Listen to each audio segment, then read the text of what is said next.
আসসালামু আলাইকুম, স্বাগত জানাচ্ছি আরটিভি সন্ধ্যার সংবাদে। আপনাদের সঙ্গে আছি আমরা দুজন, আমি ফারিয়া শারমিন এবং আমি নুসরাত সুসানা। প্রধান উপদেষ্টা ২৬ ফেব্রুয়ারির প্রথমার্ধে নির্বাচনের যে ঘোষণা দিয়েছেন তার কোনো বিকল্প নেই বলে মন্তব্য করেছেন বিএনপি মহাসচিব মির্জা ফখরুল ইসলাম আলমগীর। এ সময় নির্বাচন না করলে জামায়াতের অস্তিত্ব থাকবে না বলেও মন্তব্য করেন মির্জা ফখরুল।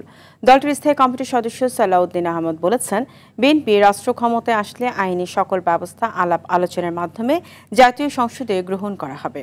আরও জানাচ্ছেন শামীম চৌধুরী।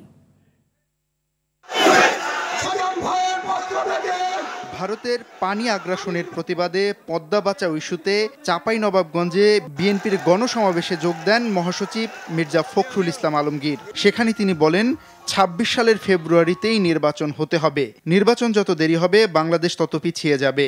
এই ২০২৬ সালে যে সরকার আসবে, সেই সরকার যদি শক্তিশালী না হয়, জনগণের শক্তি নিয়ে যদি না দাঁড়াতে পারে, তাহলে এই পদ্মার পানিতে আমরা আরো ক্ষতিগ্রস্ত হব। তাই বন্ধুগণ, এটা প্রমাণিত যে একমাত্র জাতীয়তাবাদী দল বিএনপি হচ্ছে সেই দল যারা সরকার গঠন করলে বাংলাদেশের মানুষের যে হিস্সা, যে অধিকার, তা পাওয়া যায়, অন্য সময় পাওয়া যায়। এদিকে রাজধানীর সোহরাওয়ার্দী উদ্যানে রাষ্ট্রীয়ভাবে কাদিয়ানীদের অমুসলিম ঘোষণার দাবিতে আন্তর্জাতিক খতমে নবুয়ত মহাসম্মেলনে যোগ দিয়ে বিএনপির স্থায়ী কমিটির সদস্য সালাউদ্দিন আহমদ বলেন, বিএনপি ক্ষমতায় গেলে সংবিধানে মহান আল্লাহর উপর পূর্ণ আস্থা ও বিশ্বাস পুনর্বহাল করা হবে। যদি বাংলাদেশের রাষ্ট্র ক্ষমতায় সরকার পরিচালনার দায়িত্ব আল্লাহ রাব্বুল আলামিন আমাদেরকে দেয়, এদেশের জনগণ যদি আমাদেরকে মহব্বত করে দায়িত্ব দেয়, মঞ্চে উপবিষ্ট যারা রাজনৈতিক নেতৃবৃন্দ সবাই যদি আপনারা সহযোগিতা করেন, একসাথে থাকেন, তাহলে আপনাদের এখানে আজকে যে সমস্ত দাবি দেওয়া আছে, আমরা সকল দাবি দেওয়া এই প্রস্তাবের পক্ষে ইনশাআল্লাহ কানুনি সকল ব্যবস্থা জাতীয় সংসদে আলাপ আলোচনার মাধ্যমে গ্রহণ করা হবে ইনশাআল্লাহ। ভোলায় নিজ নির্বাচনী এলাকা লালমোহনের শাহবাজপুর কলেজ মাঠে সংবর্ধনা অনুষ্ঠান শেষে সাংবাদিকদের বিএনপির স্থায়ী কমিটির আরেক সদস্য মেজর হাফিজউদ্দিন আহমদ বলেন, গণভোট ও জাতীয় নির্বাচন একই দিনে হলে অর্থ অপচয় রোধ করতে পারবে সরকার। গণভোট একই দিনে নির্বাচনের দিনে হওয়ার ফলে সরকারের কোটি কোটি টাকা, শত কোটি টাকার ব্যয় থেকে বেঁচে গেল এবং বারবার জনগণকে কষ্ট দিয়ে অনেক দূর দূরান্ত থেকে লোকজন আসে এবং তারা নিজের কাজ ফেলে ভোট দিতে আসে, লম্বা লাইনে দাঁড়ায়, সেজন্য বারবার তাদেরকে কষ্ট দেওয়ার চাইতে একবারই তারা ভোট দেয়। এছাড়া রাজধানীর শ্যামলীতে বিএনপির ভারপ্রাপ্ত চেয়ারম্যান তারেক রহমানের পক্ষ থেকে অসুস্থ বেতার শিল্পী আফরোজা নিজামীকে আর্থিক সহযোগিতা শেষে সাংবাদিকদের সঙ্গে কথা বলেন দলটির সিনিয়র যুগ্ম মহাসচিব রুহুল কবির রিজভী। গণভোটের মূল উদ্দেশ্য কি, এটা যদি মানুষ বুঝতে না পারে, তাহলে মানুষ যে তিমিরে ছিল সেই তিমিরেই থাকবে। আমি যদি 4টি প্রশ্নের সাথে একমত হতে না পারি, তো না পারার স্থানটি কোথায় ওই ব্যালটের মধ্যে বা ইয়ের মধ্যে, সেটাও এই সরকারকে সেই বিষয়টি দেখতে হবে। শামীম চৌধুরী, আরটিভি, ঢাকা। এবার নির্বাচন 14, 18, 24-এর মতো হলে জাতির ভাগ্যে চরম দুর্ভোগ নেমে আসবে বলে মন্তব্য করেছেন বাংলাদেশ জামায়াতে ইসলামীর সেক্রেটারি জেনারেল মিয়া গোলাম পরওয়ার। সকালে মোটরসাইকেল শোভাযাত্রা উদ্বোধনকালে খুলনার 0 পয়েন্টের পথসভায় তিনি এ মন্তব্য করেন। এ সময় তিনি আরও বলেন, আগামী নির্বাচনে ভয় ভীতি দেখিয়ে ভোটারদের যেন চাপ সৃষ্টি করা না হয়, সেই জন্য ভোট কেন্দ্রে পাহারা দেওয়ার আহ্বান জানান তিনি। দলের স্থানীয় নেতাকর্মীরা এ সময় উপস্থিত ছিলেন।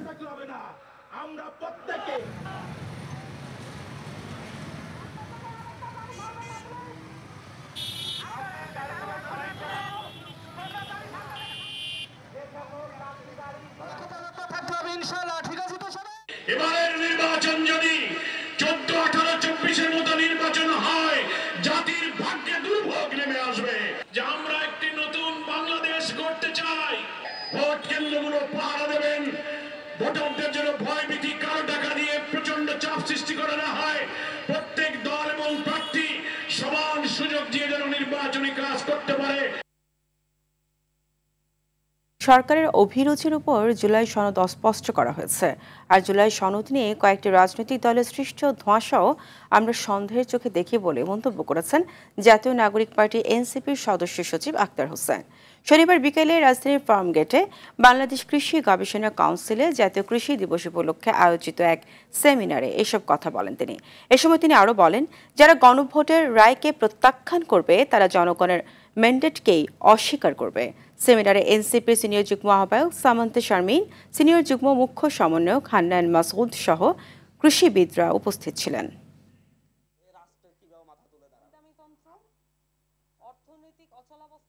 সংস্কারের বিষয়বস্তুগুলোকে রাজনৈতিক দলের আওতাধীন করে ফেলা হয়েছে তাদের মতিগতির উপরে, তাদের অভিরুচির উপরে। জনগণ তাদের যে সার্বভৌম অভিপ্রায়ের অভিব্যক্তির প্রকাশ ঘটিয়েছে সেটাকে ধারণ করে যে গণভোট অনুষ্ঠিত হবে, সেই গণভোটের ফলাফল বাধ্যতামূলকভাবে মানতে যারা অস্বীকৃতি জ্ঞাপন করছে তারা প্রকারান্তরে জনরায়কে, জনগণের ম্যান্ডেটকে তারা প্রত্যাখ্যান করছে। ত্রয়োদশ জাতীয় নির্বাচনকে ঘিরে 9 দিন আইনশৃঙ্খলা বাহিনী মাঠে থাকবে বলে জানিয়েছেন স্বরাষ্ট্র উপদেষ্টা লেফটেন্যান্ট জেনারেল অবসরপ্রাপ্ত জাহাঙ্গীর আলম চৌধুরী। বলেন, নির্বাচনের আগে 5 দিন, নির্বাচনের দিন এবং নির্বাচনের পরের 3 দিন কঠোর নিরাপত্তা ব্যবস্থা বহাল থাকবে। তবে পরিস্থিতি অনুযায়ী সময়সীমা সমন্বয় করা হবে। দুপুরে পটুয়াখালী সার্কিট হাউসে সাংবাদিকদের সঙ্গে মত বিনিময়কালে তিনি এসব কথা বলেন। স্বরাষ্ট্র উপদেষ্টা আরও বলেন, নির্বাচনের আগে লটারির মাধ্যমে পুলিশ প্রশাসনকে ঢেলে সাজানো হবে। 17 নভেম্বর শেখ হাসিনার বিরুদ্ধে রায় ঘোষণাকে ঘিরে যে কোনো নাশকতা মোকাবিলায় আইনশৃঙ্খলা বাহিনী প্রস্তুত আছে বলেও জানান তিনি।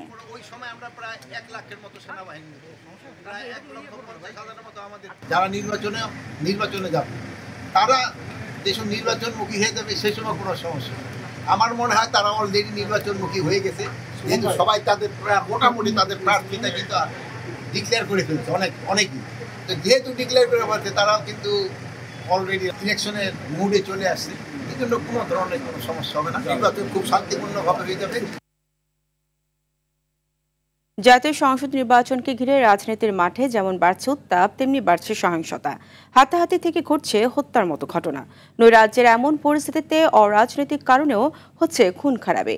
আর এইসব কাজে উদ্বেগজনক হারে বেড়েছে অবৈধ আগ্নেয়াস্ত্র ও বিস্ফোরকের ব্যবহার। ফলে জনমনে দেখা দিয়েছে আতঙ্ক। নিরাপত্তা বিশ্লেষকরা বলছেন, ভীতিহীন জাতীয় নির্বাচনের স্বার্থে অবৈধ অস্ত্র ও বিস্ফোরক উদ্ধার জরুরি। সাদিয়া কানিজের রিপোর্ট। তালিকাভুক্ত শীর্ষ সন্ত্রাসী তারিক সাইফ মামুনকে সূত্রাপুরে ফিল্মি স্টাইলে গুলি করে মৃত্যু নিশ্চিত করে চলে যায় প্রতিপক্ষের সন্ত্রাসীরা। আধিপত্য বিস্তার নিয়ে সন্ত্রাসীদের শেষ পরিণতি কেমন হয় তাই মনে করিয়ে দিল এই ঘটনা।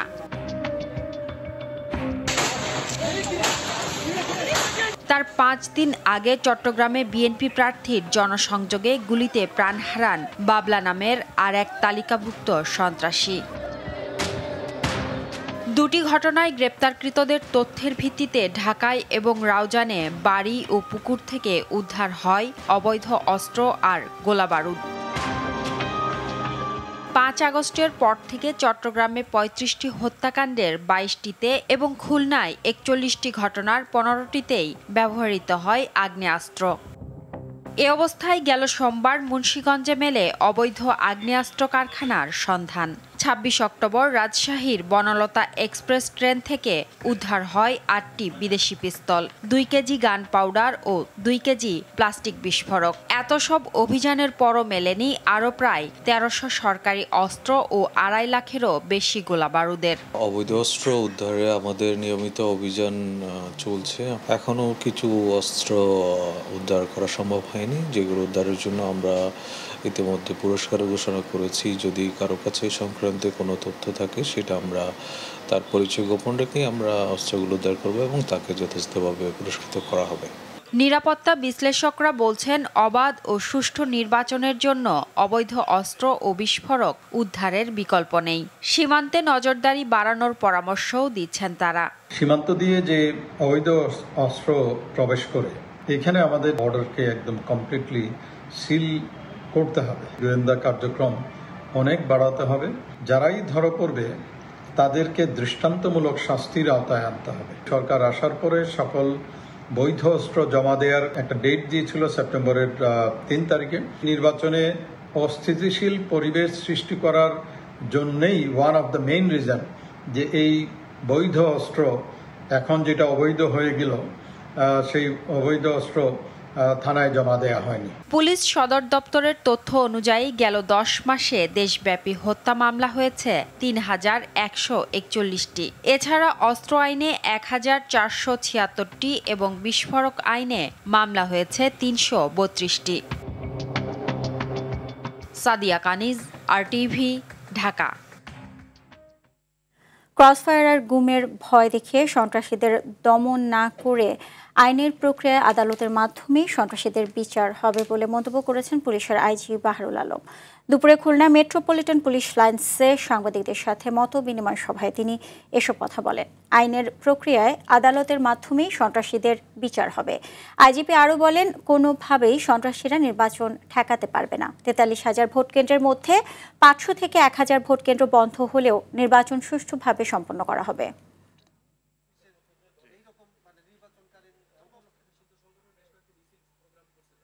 সন্ত্রাসীরা যদি জানে যে ধরা পড়লে কিন্তু ক্রসফায়ার, ধরা পড়লে কিন্তু গুম, এই ভয় দিয়ে আমি সন্ত্রাস দমন করতে চাই। আমি আমার রুলসের মধ্য দিয়ে আমি ধরা পড়লে তাকে 24 আওয়ার্সের মধ্যে কোর্টে পাঠাবো, আমি চার্জশিট দিব, ওইখানে বিচার হবে। এর মধ্যে দিয়ে আমি সন্ত্রাস দমন করব। ত্রিভুজ প্রেমের বলি হলেন রংপুরের ব্যবসায়ী আশরাফুল।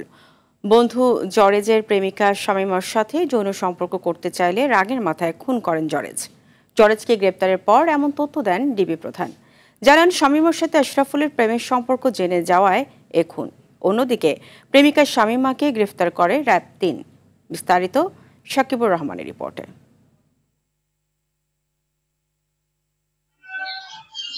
এ যেন ত্রিভুজ প্রেমের গল্প। জরেজ আর শামীমার মধ্যে প্রেমের সম্পর্ক। জরেজের স্ত্রী জেনে যাওয়ায় ঘনিষ্ঠ বন্ধু নিহত আশরাফুলকে দায়িত্ব দেয়া হয় জরেজকে পরকীয়া থেকে ফিরিয়ে আনার। তবে ঘটে উল্টো ঘটনা। আশরাফুল নিজেই পা দেন শামীমার প্রেমের ফাঁদে।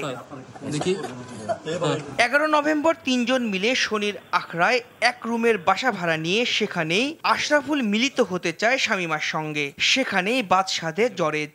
এরপর রাগের মাথায় হত্যা করে আশরাফুলকে। 12 নভেম্বর রাতে হত্যার পর 26 টুকরো খণ্ডিত অংশ দুটি ড্রামে ভরে 13 নভেম্বর ফেলে দেয় হাইকোর্টের সামনে। তার আগে একটি বাসায় অন্তত 24 ঘন্টা মরদেহ নিয়ে পরিকল্পনা চলে কিভাবে কি করা যায়। ডিবির হাতে গ্রেফতারের পর নিহতের বন্ধু জরেজের মুখ থেকেই বেরিয়ে আসে এমন নির্মমতার কাহিনী। শামীমা বলে যে ঠিক আছে, আমি তোমাকে ওরকম করে তুমি যেভাবে চাচ্ছ সেভাবে বিকৃত পন্থায় করতে দেবো, তাহলে তোমার হাত বেঁধে দিই। তখন কি করে, কাপড় টাঙানোর একটা রশি ছিল, ওই রশি দিয়ে শামীমা কী করে আশরাফুলের হাতটা বেঁধে দেয়। তখন শারীরিক সম্পর্ক যেতে ধরে, তখন মেয়েটা শামীমা একটু চিৎকার চেঁচামেচি করলে জারেজুল হাতুড়ি দিয়ে আশরাফুলের হাঁটুতে বাড়ি দেয়। শামীমা তার ওড়নাটা আশরাফুলের মুখের ভিতরে দিয়ে দেয়। এই আশরাফুল আর নড়াচড়া করতেছে না। তখন তারা করে দেখে যে মারা গেছে। পরকীয়া প্রেমিকা শামীমাকে গ্রেফতার করেছে র্যাব ৩। উদ্ধার করা হয়েছে বেশ কিছু আলামত।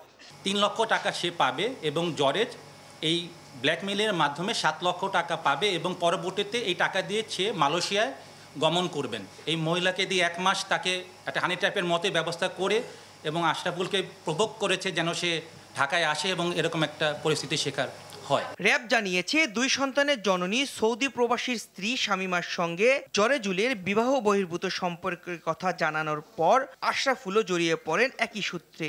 আর মালয়েশিয়া প্রবাসী জরেজুল অবশেষে হানি ট্র্যাপ করে 10 লাখ টাকা হাতিয়ে নিতে অন্তরঙ্গ মুহূর্তের ভিডিও ধারণের পর এমন হত্যাকাণ্ড ঘটায়। সাকিবুর রহমান, RTV, ঢাকা। আগামী নির্বাচনকে ইস্যু দেখে গৃহীত কোনো প্রকল্পের উন্নয়ন কাজ যেন বন্ধ না হয়, স্থানীয় প্রশাসনকে এর নির্দেশনা দিয়েছেন পরিবেশ উপদেষ্টা সৈয়দ রিজওয়ানা হাসান। সকালে ঢাকার কেরানীগঞ্জের দাড়িপাড়া প্রাথমিক বিদ্যালয়ে জলাধার সংস্কার প্রকল্পের উদ্বোধন অনুষ্ঠানে তিনি এই কথা বলেন। এ সময় তিনি আরও বলেন, প্রকৃত মৎস্যজীবীরা খাল ইজারা নিতে পারেন না, এজন্যই প্রশাসনকে বিকেন্দ্রীকরণ করা হবে। প্রশাসনকে দেখতে হবে প্রকৃত মৎস্যজীবীরা খালগুলোর ইজারা পাচ্ছেন কিনা। জলাশয় ও পরিবেশ রক্ষায় সকলকে আরও সচেতন হওয়ার আহ্বান জানান উপদেষ্টা। করছি কোনো বাচ্চারাই সত্যিকার অর্থে মৎস্যজীবী সম্প্রদায়ের লোকেরাই উপকৃত হচ্ছে কিনা সেটাও তো আমাদের দেখার বিষয়। সরকারের কতগুলো নীতি কিন্তু ইনহারেন্টলি ডিফেক্টিভ। যেমন ধরেন আমরা বলি প্রকৃত মৎস্যজীবীরা জলাশয় ইজারা পাবে। এখন প্রকৃত মৎস্যজীবীরা কি ইজারা মূল্য দিয়ে খাল এগুলো ইজারা নিতে পারে? সেটা তো একটু চিন্তা করে দেখার ব্যাপার আছে। এবং এই জন্যই কিন্তু প্রশাসনকে বিকেন্দ্রীকরণ করা। এই যে বলা হয় পিএস মাসুদ কেবল একটি নৌযান নয়, এটি বাংলাদেশের নদীর সংস্কৃতি ঐতিহ্যের জীবন্ত প্রতীক বলে মন্তব্য করেছেন নৌ পরিবহন উপদেষ্টা এম শাখাওয়াত হোসেন। তিনি বলেন, বাংলাদেশের ঐতিহ্য ও নদীভিত্তিক পর্যটনের এক অনন্য মেলবন্ধন হবে নৌযানটি। আগামী 21 নভেম্বর শুক্রবার ঢাকা বরিশাল নৌ রুটে এটি পর্যটন সার্ভিস হিসেবে চলাচল শুরু করবে। আরও জানাচ্ছেন নাজমুল হুদা। শতবর্ষের ইতিহাস আঁকড়ে ধরে আছে নদীপথে বয়ে চলা জলযান পিএস মাসুদ। সময়ের স্রোত পেরিয়ে বন্ধ থাকা এই প্যাডেল স্টিমারটি দীর্ঘ 3 বছর পর ফের হুইসেলের শব্দে হুঁশিয়ারি দিল বুড়িগঙ্গা নদীকে, যেন জানান দিল ইতিহাস ফিরেছে নতুন রূপে, নতুন যাত্রায়। পর্যটকদের আকর্ষণে স্টিমারের ভেতরে যুক্ত করা হয়েছে হেরিটেজ কর্নার, যেখানে স্টিমারে ভ্রমণ করা বিশ্ববরেণ্য ব্যক্তিদের স্মৃতি, পুরনো নেভিগেশন যন্ত্রপাতি সহ ফুটিয়ে তোলা হয়েছে বিভিন্ন উপকরণ। পাশাপাশি প্যাডেল স্টিমার ভ্রমণে নদীপাড়ের গাছপালা, চরাঞ্চল, কুয়াশার ভোর আর দক্ষিণাঞ্চলের অনাবিল সৌন্দর্য মনোরঞ্জন করবে পর্যটকদের। এটা হয়তো প্রফিট করবে না, বাট সব কিছুতে আর প্রফিট দিয়ে মাপা যায় না। এটাকে মূল যেই কাজটা হচ্ছে যে দেশের একটা হেরিটেজকে বাঁচিয়ে রাখা। এই বোটে ওঠার পরে আরও বেশি উপলব্ধি করলাম, তবে এই বোটটা যদি কন্টিনিউ করা যায় তাহলে সেটা আমাদের জন্য আরও ভালো হবে। পর্যটনের অংশ হিসেবে চালু করা যে হলো এই ঐতিহ্য, পুরানো জিনিস, এগুলো আমাদের প্রজন্ম এখন যারা নতুন তারা জানবে। সদরঘাটে প্যাডেল স্টিমারের উদ্বোধন করে নৌ পরিবহন উপদেষ্টা বলেন, যাত্রী নয়, শুধুমাত্র ঐতিহ্যের কারণে এটি চালানোর উদ্যোগ নেওয়া হয়েছে। আমি এটাকে হেরিটেজ জার্নি হিসেবে নাম দিয়েছি। আমরা একটা অপারেটরকে দিচ্ছি যিনি আপাতত সপ্তাহে একদিন চালাবেন, শুক্রবার ছাড়বে, বরিশাল পর্যন্ত যাবে। বিআইডব্লিউটিসি জানায়, প্রাথমিকভাবে নৌযানটি প্রতি শুক্র ও শনিবার ঘন্টায় 10 নটিক্যাল মাইল বেগে ঢাকা বরিশাল রুটে চলবে। এই সময়ে আরোহীরা উপভোগ করতে পারবেন ঐতিহ্যবাহী বিভিন্ন খাবার। নৌ পর্যটন সেবাটাকে প্রমোট করা, সেই জন্য একেবারে ন্যূনতম যে খরচটা না হলেই নয়, আমরা সেই দিকে যাচ্ছি। পদ্মা সেতু চালু হওয়ার পর 2022 সালে স্টিমারটি বন্ধ হয়ে যায়। পরে নদীপথের ইতিহাস ও ঐতিহ্য ফিরিয়ে নতুন প্রজন্মের কাছে পরিচয় করিয়ে দিতে এটি মেরামত করা হয়। নাজমুল হুদা, RTV, ঢাকা। রোগ নিরাময়ের প্রধান হাতিয়ার ঔষধ, কিন্তু এই ঔষধের পার্শ্ব প্রতিক্রিয়া সারাতে খেতে হয় আরেক ঔষধ। আর এই ঔষধের দুষ্ট চক্র থেকে আর বের হতে পারে না কোনো রোগী। যদিও ঔষধের পরিবর্তে খাদ্যাভ্যাস পরিবর্তনের মাধ্যমেও সম্ভব রোগ নিরাময়। যুক্তরাষ্ট্রের integrative and functional medicine consultant doctor Mojibul Haque মনে করেন, মানুষ অপ্রয়োজনীয় ওষুধ মুখে হচ্ছে, যা ভবিষ্যতের জন্য মারাত্মক ক্ষতিকর। সর্দার রাজীবের প্রতিবেদনে থাকছে বিস্তারিত। ভেজাল খাবার আর দূষিত পরিবেশের কারণে রোগবালাই নিত্যদিনের সঙ্গী নগরবাসীর।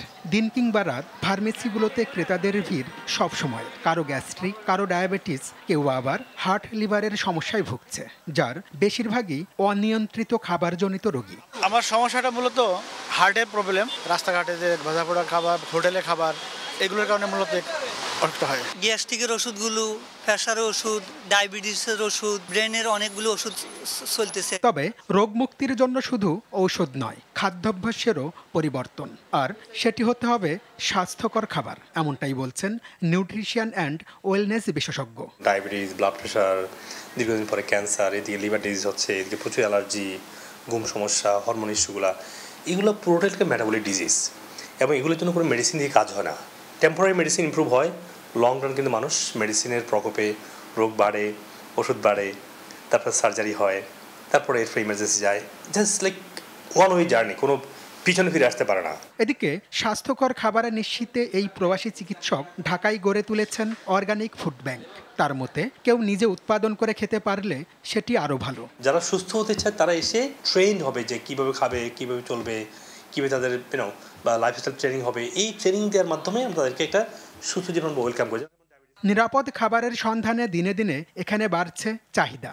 সব রকম সবজিও আছে, কর্ন আছে, ক্যাপসিকাম দেয়া আছে, ভিনেগার দেয়া আছে। তো হেলদি লাইফস্টাইল যদি আমি চলতে চাই, এরকম একটা স্যুপ দরকার আমার। আমরা যদি সুস্থ থাকতে চাই তাহলে আমাদের প্রাকৃতির যে নেচার খাবার দাবার আছে সেগুলো আমাদেরকে আসলে গ্রহণ করা উচিত। দেশে খাদ্যজনিত রোগে প্রতি বছর আক্রান্ত হচ্ছে প্রায় ৩ কোটি মানুষ। এর মধ্যে মারা যাচ্ছে অন্তত ৩৫,০০০ রোগী। সর্দার রাজীব, RTV, ঢাকা। বিশ্বে ডায়াবেটিস আক্রান্ত রোগীর সংখ্যায় বাংলাদেশের অবস্থান অষ্টম। দেশের কর্মক্ষম জনগোষ্ঠীর 14.2% ডায়াবেটিসে আক্রান্ত। কর্মক্ষম মানুষের মধ্যে ডায়াবেটিস আক্রান্তের সংখ্যা উদ্বেগজনক হারে বেড়ে যাওয়ায় কর্মক্ষেত্রে ডায়াবেটিস প্রতিরোধে উদ্যোগ গ্রহণের পাশাপাশি প্রতিদিন হাঁটার উপর গুরুত্ব আরোপ করেছেন বিশেষজ্ঞ চিকিৎসকরা। মোহাম্মদ সায়েমের রিপোর্ট। দিনের শুরুতে কর্মস্থলে ডায়াবেটিস সচেতনতা গড়ে তুলুন প্রতিপাদ্যে বিশ্ব ডায়াবেটিস দিবস উপলক্ষে র্যালি, আলোচনা সভা ও ফ্রি ডায়াবেটিস পরীক্ষা করেছে সমরিতা হাসপাতাল ও মেডিকেল কলেজ। অলর জীবনযাপনের জন্য ডায়াবেটিস হয়, খাদ্যাভ্যাসের জন্য ডায়াবেটিস হয়। বাংলাদেশ এন্ডোক্রাইন সোসাইটির গবেষণায় দেখা গিয়েছে শহুরে কর্মজীবী জনগোষ্ঠীর প্রায় 20 থেকে 25% মানুষ কোনো না কোনো ভাবে ডায়াবেটিস বা প্রি ডায়াবেটিসে ভুগছেন। এজন্য কর্মক্ষেত্রে খেলাধুলা, ব্যায়াম এবং নিয়ন্ত্রিত খাদ্যাভ্যাসের অভাবকে দায়ী করছেন বিশেষজ্ঞরা। কর্মক্ষেত্রে এই অবেসিটি প্রিভেনশন এবং ডায়াবেটিস প্রিভেনশন সহায়ক একটা পরিবেশ তৈরি করতে হয়। তাহলে পরে কিন্তু ভবিষ্যতে যে এই যে ডায়াবেটিসের সংখ্যা বেড়ে যাচ্ছে, এটা কিন্তু বেড়ে যাবে না। তবে গাইনি বিশেষজ্ঞ এই চিকিৎসকের মতে গর্ভধারিণী মায়ের ডায়াবেটিসের কারণে নবজাতক হার্ট ছিদ্র সহ জটিল সব রোগে আক্রান্ত হতে পারে। যদি ডায়াবেটিস কন্ট্রোল না থাকে, দেখা যাচ্ছে যে গর্ভবতী মার সাথে সাথে মার যেরকম প্রেশার হাই হয়ে যেতে পারে, তার বাচ্চাটা নষ্ট হয়ে যেতে পারে। যেমন ধরেন হার্টে গ্যাপ থেকে যায়, ফুটে থেকে যায়, এটা একটু ভয়ঙ্কর।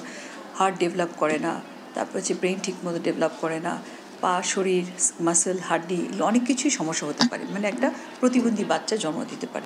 কর্মক্ষেত্রে দীর্ঘ সময় বসে থাকা, মানসিক চাপ, অনিয়মিত খাদ্যাভ্যাস ও ব্যায়ামের অভাব এই রোগ বৃদ্ধির অন্যতম কারণ।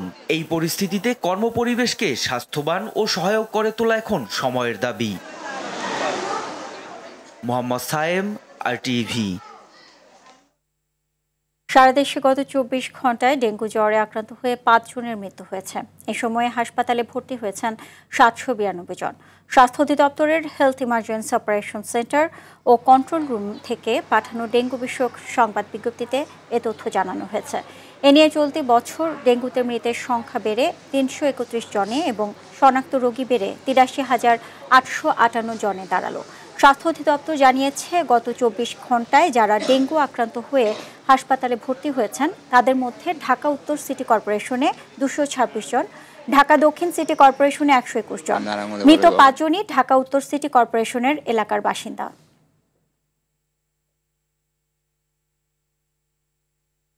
আজ থেকে নতুন পোশাকে পুলিশ। ঢাকা মহানগর পুলিশ সহ দেশের সব মহানগর পুলিশ ও বিশেষায়িত ইউনিটে নতুন পোশাক পরেছে লৌহ রঙের নতুন পোশাক। বৈষম্য বিরোধী আন্দোলনে দমন পীড়নের অভিযোগে সমালোচনার মুখে পুলিশ বাহিনীর সংস্কার ও পোশাক পরিবর্তনের দাবি উঠলে অন্তর্বর্তী সরকার তা অনুমোদন করে। এরই অংশ হিসেবে মহানগর পুলিশে দেওয়া হয়েছে প্রথম ধাপে পুলিশের বিশেষায়িত unit police bureau of investigation, tourist police, highway police, নৌ এই পোশাক পরছে।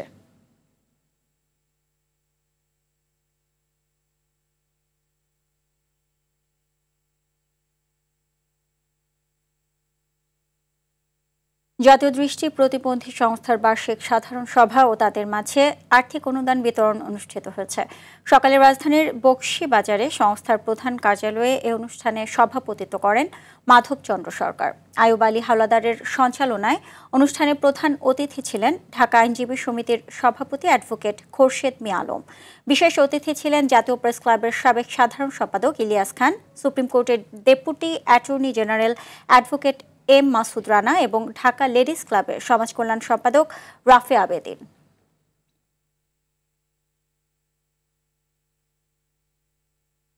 মার্কেন্টাইল ব্যাংকে অনুষ্ঠিত হল পিএলসি ঝুঁকি সম্মেলন 2025। শনিবার ব্যাংকের প্রধান কার্যালয়ে আয়োজিত অনুষ্ঠানে প্রধান অতিথি হিসেবে উপস্থিত ছিলেন বাংলাদেশ ব্যাংকের নির্বাহী পরিচালক মোহাম্মদ সিরাজুল ইসলাম। এই আয়োজনে বক্তব্য দেন মার্কেন্টাইল ব্যাংকের চেয়ারম্যান মোহাম্মদ আনোয়ারুল হক ও ঝুঁকি ব্যবস্থাপনা কমিটির চেয়ারম্যান মোহাম্মদ আব্দুল আওয়াল। এছাড়াও এই আয়োজনে উপস্থিত ছিলেন ব্যবস্থাপনা পরিচালক মতিউল হাসান ও বাংলাদেশ ব্যাংকের অফসাইট সুপারভিশন ডিভিশনের পরিচালক ANM মইনুল কবির সহ নির্বাহী কমিটির চেয়ারম্যান MA খান বেলাল, অডিট কমিটির চেয়ারম্যান অধ্যাপক ডক্টর মোহাম্মদ রেজাউল করিবির, পরিচালকবৃন্দ ASM ফিরোজ আলম ও M আমানুল্লাহ ও স্বতন্ত্র পরিচালক ডক্টর মোহাম্মদ তৌফিকুল ইসলাম। সন্ধ্যার সংবাদ এই পর্যন্তই। রাতের সংবাদ 11:15টায় দেখার আমন্ত্রণ রইল। এতক্ষণ সাথে থাকার জন্য সবাইকে ধন্যবাদ। ধন্যবাদ সবাইকে।